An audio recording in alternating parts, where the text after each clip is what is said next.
할렐루야. 우리 주님께서 부활하셨습니다. 부활의 영광과 기쁨이 오늘 하루뿐만 아니라 매일매일 우리의 삶 속에 넘쳐 흐르기를 축원합니다. 교회가 세상을 향하여 부활의 소식을 전합니다. 예수 부활하셨네. 주님 다시 사셨네. 무덤을 이기시고 다시 살아나셨네. 저희가 소식을 외치지만 사람들이 믿지 않는 까닭은 어디 있을까요?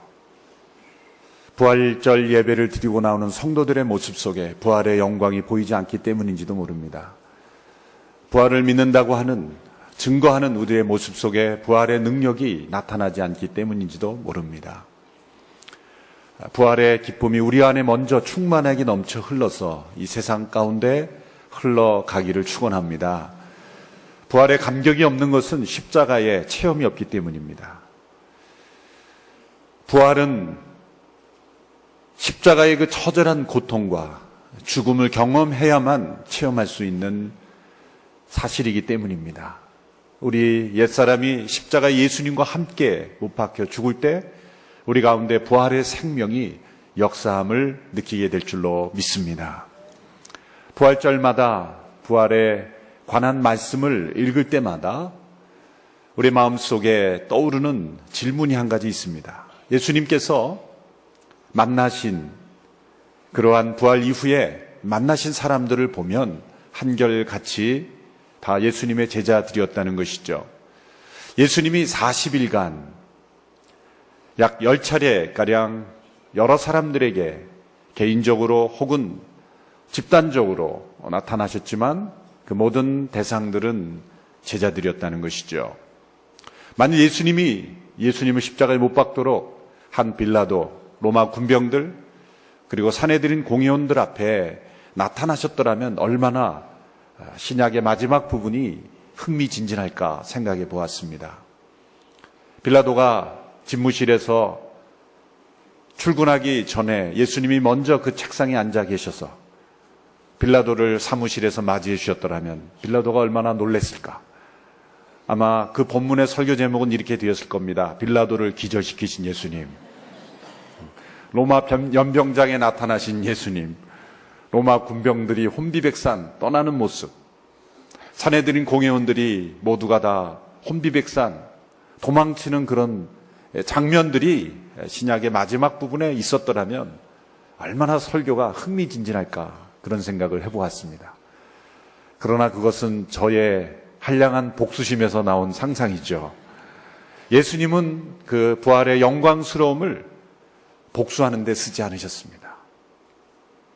우리는 부활하신 예수님이 좀 적어도 몇 사람은 골라서라도 복수해 주셨으면 얼마나 좋았을까 생각해 보았지만 예수님은 절대로 자신을 죽인 자들에게 찾아다니시면서 놀래게 하시거나 복수하시는 일에 부활의 영광을 사용하지 않으셨다는 거예요. 오히려 예수님은 부활 후 40일 동안을 실패한 제자들을 찾아다니셔서 그들을 다시 회복시키시고 다시 일으키셔서 그들이 부활의 증인이 되게 하는 일에 집중하셨다는 것을 우리가 알 수가 있습니다. 얼마나 놀라운 일입니까? 그래서 부활은 우리에게 새로운 시작입니다. 회복의 시작입니다. 우리가 어떠한 실패와 좌절과 절망과 죄악 가운데 있다 할지라도 부활하신 예수님 우리에게 새로운 출발을 허락해 주시는 분이십니다. 그래서 주님의 부활이 우리에게 필요한 것입니다. 오늘 본문에 보면 예수님께서 부활하신 후에 세 번째로 제자들에게 나타나신 사건입니다.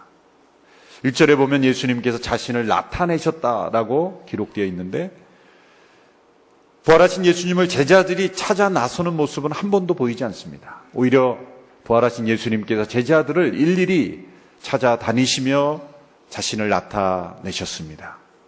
특별히 오늘 본문은 여러 제자들 가운데 있는 베드로를 예수님이 찾아오셔서 그를 다시 회복시키시고 일으켜 주시는 장면입니다. 특별히 베드로와 개인적인 대화를 나누신 이유는 어디에 있을까요? 그가 수제자였기 때문만은 아닙니다. 그의 실패 때문입니다. 예수님은 제자들에게 말씀하셨어요. 너희가 다 나를 버리리라. 그때 베드로가 흥분하면서 예수님께 대들었습니다. 예수님, 이곳에 있는 모든 사람들은 다 예수님을 버릴지 모르지만 저는 결코 예수님을 버리지 않습니다. 호언장담하며 자신을 과신했습니다. 예수님이 다시 말씀합니다.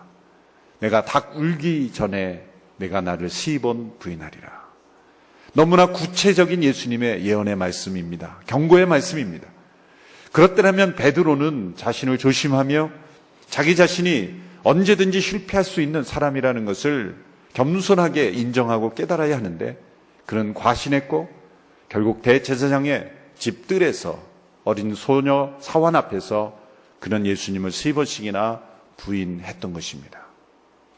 물론 베드로만 실패한 것은 아닙니다. 제자들도 다 도망하였고 가룟 유다가 어쩌면 베드로보다 더 큰 실패였습니다. 그렇지만 이 베드로의 실패는 이 제자들의 대표자인 이 베드로의 실패는 더욱더 예수님께 중요한 의미가 있었다는 거죠. 만일 베드로가 실패자로 끝난다면 예수님의 제자 훈련은 어떻게 되는 것일까요?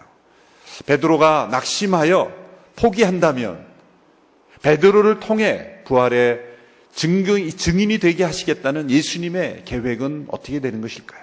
예수님은 그들을 포기하지 않으셨습니다. 그리고 베드로를 회복시키기 위해서 예수님은 찾아오신 거예요. 예수님께서 베드로를 부활 이후에 찾아오시기 전에 이미 예수님은 실패한 베드로를 회복시키기 위해서 2차례나 회복의 과정을 예수님이 보여주셨어요. 첫 번째는 이 베드로가 예수님을 부인한 직후입니다.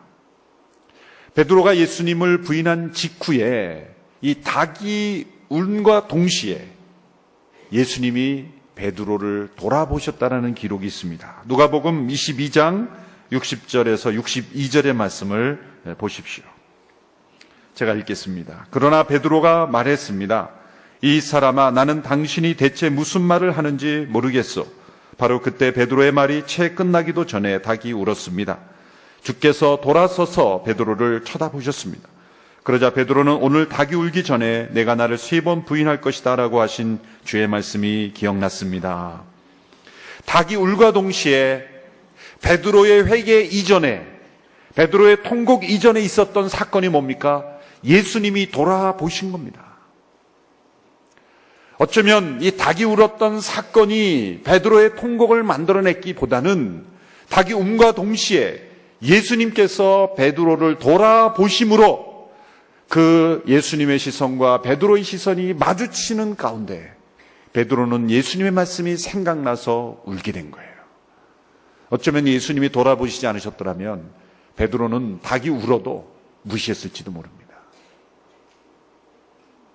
베드로의 회개를 일으킨 것은 닭의 울음소리가 아니라 예수님의 시선이었던 거예요.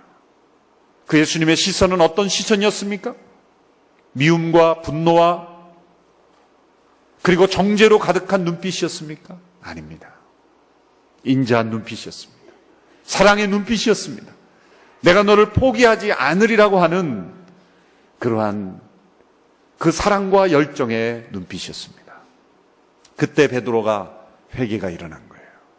예수님이 하신 말씀이 생각나서 베드로는 통곡하며 울었습니다. 뿐만 아니라 두 번째로 예수님은 베드로에게 찾아가셨습니다. 누구를 통해? 먼저 무덤을 찾아온 여인들을 통해서 예수님이 다시 사셨다는 소식을 알려주셨습니다. 제일 먼저 무덤에 찾아온 여인들이 무덤이 비었다는 것을 확인하고 그리고 막달라 마리아가 천사를 만났을 때 그 여인들에게 천사가 뭐라고 말했는지를 한번 보십시오. 마가복음 16장 7절의 말씀입니다. 같이 읽습니다. 시작. 자, 이제 가서 그분의 제자들과 베드로에게 전하라. 예수께서 너희보다 앞서 갈릴리로 가실 것이며 그분의 말씀대로 거기서 너희가 예수를 보게 될 것이다. 여기에 예수님 부활했다는 소식을 제자들에게 전하고 또 누구에게 전하라고요? 베드로에게 전하라. 그냥 제자들에게 전하라 그래도 될 것을 굳이 베드로의 이름을 거명하는 이유가 뭘까요? 특별히 베드로는 찝어서 말씀하신 거예요. 베드로의 제자들에게 전하되 혹시 베드로를 못 만나면 따로 만나서라도 베드로에게는 확실히 전해라. 예수님은 지금 베드로를 추적하고 계신 거예요. 베드로에게 전하는 것은 특별히 잊지 말라, 그런 뜻이죠. 베드로가 그 소식을 특별히 들었을 때 베드로의 마음은 어땠을까요? 그리고 나서 부활하신 예수님을 두 번째로 나타나셨을 때 베드로는 예수님을 보았어요. 첫 번째, 무덤에 찾아온 여인들이 예수님을 만난 사건이고, 두 번째 예수님이 나타나신 사건은 제자들이 함께 모여 있을 때에 예수님이 나타나신 사건이에요. 자, 예수님이 부활했습니다. 나타나신 걸 보았습니다. 그렇다면 베드로와 제자들은 뭔가 변화가 일어나야 되지 않습니까? 첫째로 그 부활을 목격한, 빈 무덤을 목격한 여인들이 있고, 그리고 예수님의 부활을 목격한 제자들이 있다면 이제는 뭔가 달라져야 되지 않습니까? 그런데 요한복음 21장에서 예수님이 세 번째로 제자들에게 나타나실 때에 베드로와 제자들은 물고기를 잡으러 갔다는 거예요. 단지 그들이 배가 고파서 생계를 유지하기 위해서 물고기를 잡으러 갔다면 굳이 이렇게 성경에 한 장을 할애해서 기록할 이유가 없었겠죠. 예수님과 함께 지냈던 많은 시간 속에서도 그들은 물고기를 잡으러 갔을 겁니다. 그런데 그러한 일상적인 일까지 다 성경에 기록할 이유는 없는 거죠. 굳이 부활의 영광스러운 기록을 담는 이 너무나 중요한 시점에 베드로와 제자들이 물고기 잡으러 갔다는 기록을 한 이유는 뭘까요? 그것은 그들이 단지 일상적인 배고픔을 해결하기 위한 것이 아니라 그들이 과거로 되돌아가려 했다는 것을 의미하는 것입니다. 특별히 베드로에게 있어서 이 물고기 잡으러 가는 사건을 주도한 사람이 누굽니까? 베드로입니다. 베드로가 나는 물고기 잡으러 갈 거야 라고 하니까 여러 명의 제자들이 함께 따라 나셨어요. 역시 베드로는 타고난 리더입니다. 실패해도 역시 리더십은 살아있어요. 예수님은 부인했지만 여전히 그는 리더십을 발휘하고 있어요. 물고기를 잡으러 간 베드로. 예수님은 부활했다는 소식을 들었지만 그는 오히려 두려웠습니다. 왜 그랬을까요? 어느 심리학자에 의하면 베드로는 과거의 실패를 억누르려고 했다는 거예요. 자신의 실패로 인하여 자신의 치명적인 예수님을 부인하는 사건을 때문에 그는 예수님의 제자의 삶을 포기하기를 원했다는 거예요. 그만큼 이 베드로의 부인 사건은 치명적인 거예요. 특별히 사복음서 모두가 다 기록하고 있어요. 4명의 제자가 이 베드로의 부인 사건은 다 기록하고 있는 거예요. 그만큼 제자들에게도 충격적인 사건이었다는 거예요. 베드로에게는 그처럼 수치스러운 사건이었다는 거예요. 왜 그랬습니까? 다른 모든 사람들은 다 예수님을 부인할지라도 나는 예수님을 부인하지 않겠다고 공언한 바가 있기 때문이죠. 그렇기 때문에 그의 실패는 더욱더 부각이 되는 것입니다. 예수님을 부인한 베드로는 예수님이 부활하셨다는 소식을 듣고도 그는 과거로 돌아가고 싶었던 거예요. 포기하고 싶었던 거예요. 시리아 좌절과 절망 때문에, 자존심 때문에, 예수님께 대한 죄송한 마음 때문에 그는 제자의 삶을, 부활의 증인이 되는 삶을 살기보다는 과거의 제자로 살기 이전의 어부의 삶으로 돌아가고 싶었다는 거예요. 어쩌면 이 제자들의 마음속에 일어난 이 반응이 자연스러운 반응이 아닐까요? 자기가 그렇게 예수님을 부인하고 그리고 실패했음에도 불구하고 예수님이 부활함과 동시에 예수님 제가 기다렸습니다라고 말하는 것이 너무나 이상한 것 아닐까요? 우리는 이 베드로의 좌절과 절망을 너무나 잘 이해합니다. 예수님을 따른다고 하면서도 부활의 증인으로 우리가 산다고 하면서도 우리의 죄와 허물과 실패 때문에 예수님의 제자라는 것을 밝히고 싶지 않고 싶을 때가 얼마나 많습니까? 숨고 싶을 때가 얼마나 많습니까? 바로 베드로의 모습인 것입니다. 그런데 예수님은 베드로를 포기하지 않으셨습니다. 세 번째로 나타나실 때 예수님은 이 베드로에게 찾아오신 거예요. 부활하신 예수님께서 이 베드로를 다시 시작하도록 만드시기 위해서 예수님은 세 가지 세팅을 이 21장에 준비하셨습니다. 첫 번째 세팅은 빈 그물입니다. 베드로가 제자들과 함께 그날도 열심히 그물을 내렸습니다. 그런데 한 마리도 잡지 못했어요. 계속해서 빈 그물만 올라오는 것이었습니다. 다른 제자들은 그냥 오늘 고기가 잘 안 잡히네 라고 생각했는지 모르지만 베드로에게 있어서는 이 빈 그물은 다른 의미가 있습니다. 계속해서 빈 그물이 올라올 때 베드로는 과거에 그가 예수님을 어떻게 만나게 되었는가를 생각하게 되었을 것입니다. 그 사건이 누가복음 5장에 나오죠. 누가복음 5장에 보면 그물을 싣고 있는 시몬을 찾아오셔서 예수님께서 말씀하시죠. 깊은 데로 가서 그물을 내리라. 베드로가 말합니다. 예수님, 내가 밤이 맞도록 그물을 내렸으나 한 마리도 잡지 못했거늘. 그러나 선생님이 말씀하시니까 제가 한번 해보겠습니다.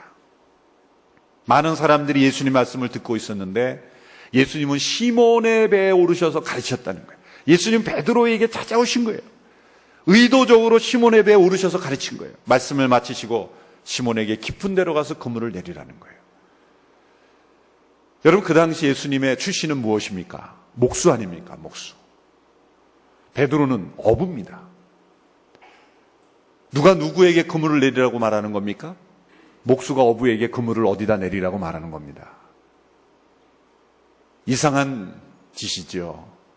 나사렛 목수협회 출신인 예수님께서 갈릴리 어부협회 회장 출신인 베드로에게 어디로 가서 그물을 내리라, 이 말이 안 되는 거예요. 어디로 가서 나무를 잘라서 만들어라, 뭐 그런 지시가 나와야 되는데 깊은 데로 가서 그물을 내리라. 아침에는 깊은 데 고기가 없는 법이죠. 지금 또 베드로는 그물을 싣고 있어요. 이 어부의 그 하루의 이 리듬을 보세요. 밤새도록 그물을 내리고 이제 아침에 그물을 씻으면 오후에 쉬었다가 저녁 먹고 또 그물을 내리러 나가야 되는 거예요. 이 육체로 일하는 사람들은 몸의 리듬이 아주 중요하죠. 그럼 이제 그 아침에 다시 그물을 내리면 오후에 그물을 씻어야 되면 쉴 시간이 없는 거예요. 그럼 어쩌면 저녁에 고기를 잡으러 나오지 못하는 거예요. 이건 아주 중요한 문제입니다. 또 그물을 하나만 내리는 게 아니라 오늘 보면 다 내리라 그랬어요. 다 내리라 그랬어요. 어부의 상식으로는 있을 수 없는 일이에요. 더군다나 베드로는 한 마리도 잡지 못했어요. 갈릴리는 그렇게 큰 호수가 아닙니다. 한눈에 보면 다 보이는 데죠. 그러니까 밤새도록 다녔으면 샅샅이 뒤진 거예요. 그런데 그날따라 고기가 잡히지 않았어요. 왜 베드로가 그날 고기를 잡지 못했을까요? 예수님께서 한마디 하셨기 때문이에요. 갈릴리의 호수에 있는 모든 고기들에게 예수님이 한 말씀 하셨어요. 얘들아, 오늘 베드로에게 협조하지 마라. 예수님이 깊은 데로 가서 그물을 내리라 그랬을 때 예수님 말씀하셨어요. 깊은 데로 모여라. 베드로가 그물을 내렸을 때 엄청난 고기가 잡혔죠. 그때 베드로가 예수님께 어떻게 반응했습니까? 주여, 나를 떠나소서, 나는 죄인이로소이다. 왜 갑자기 죄인의 고백을 하죠?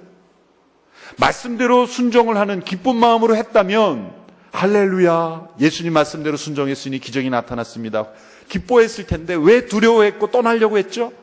예수님을 그 마음속에 기쁨으로 순종한 게 아니에요. 순종은 순종이지만 내가 안 될 줄 뻔히 알지만 하루 속는 셈 치고 내가 해봅시다, 선생님이 말씀하시니 내가 해봅시다, 그런 뜻이었던 거예요. 그냥 해드리는 차원에서 한 거예요. 여러분, 그것도 순종은 순종입니다. 때로 이 자리 예배 나올 때 가족이 나가자 그래서 나가준 분도 있죠. 그냥 와주신 분도 있을 거 아니에요. 그러나 그 속에서도 주님이 역사하는 줄로 믿습니다. 베드로가 그렇게 예수님 만났어요. 그래서 모든 것을 버려두고 주님을 따랐어요.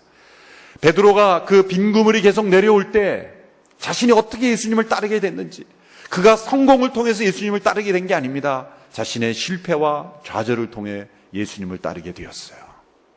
예수님이 왜 지금 다시 빈 그물을 만들게 하십니까? 예수님 부활하신 이후에 베드로가 계속 그물을 내리고 있었지만 왜 빈 그물이 올라올 거야? 예수님이 또 한마디 하셨기 때문이에요. 이번에도 협조하지 마라. 부활하신 예수님께서 이 제자들에게 말합니다. 얘들아, 잡은 고기가 있느냐? 없습니다. 배 오른편에 그물을 내리라.